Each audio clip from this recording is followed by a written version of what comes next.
nature gives you energy. It is not only for you, everybody. Nature gives everybody energy. That energy is creative energy, Brahma Shakti, abundant.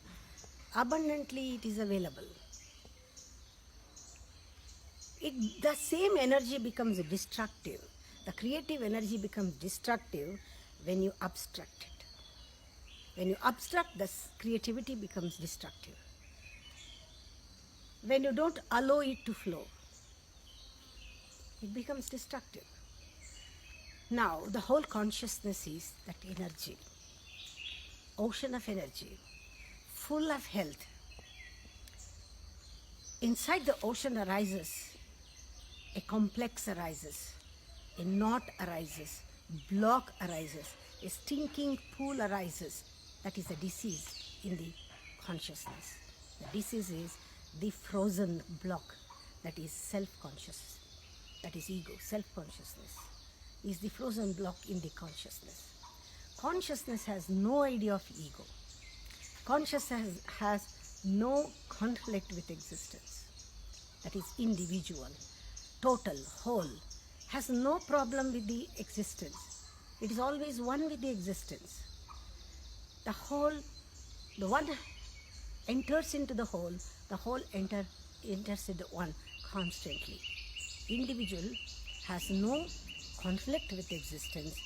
It's like breathing. When you breathe out, you enter into the whole. When you breathe in, the whole enters into you. There is a constant exchange. There is a constant balance is never lost. It is constant sharing.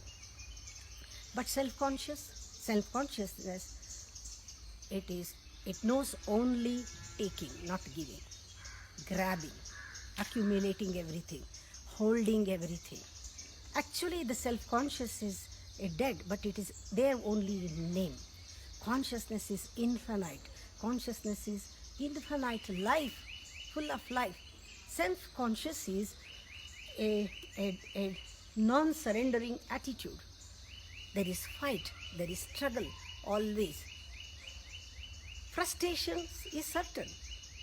You can't manage yourself with the universe. You have to go with that.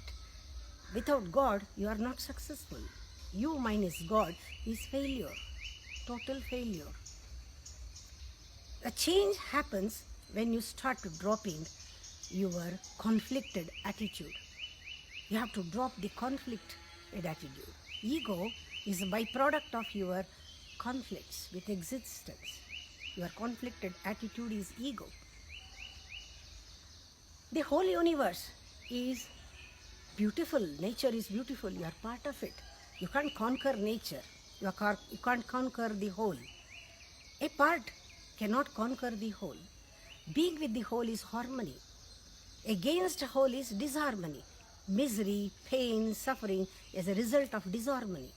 Your bliss, love, silence comes from harmony. Totally. What is ego? All the tension that you have created around you is ego. In the first place, there is no need to create it, but you have created. But there must be some reason why you have created, because your self is unknown. You do not know who you are. Without self, you can't live. So that you have created a pseudo self instead of self, in the substitute of self. Watch yourself. Watch your life. So many things you are doing because of ego. Many things you are doing because of ego. You want a big house. Now, you may be perfectly comfortable in your own house as it is, but you want a big house. This is because of ego.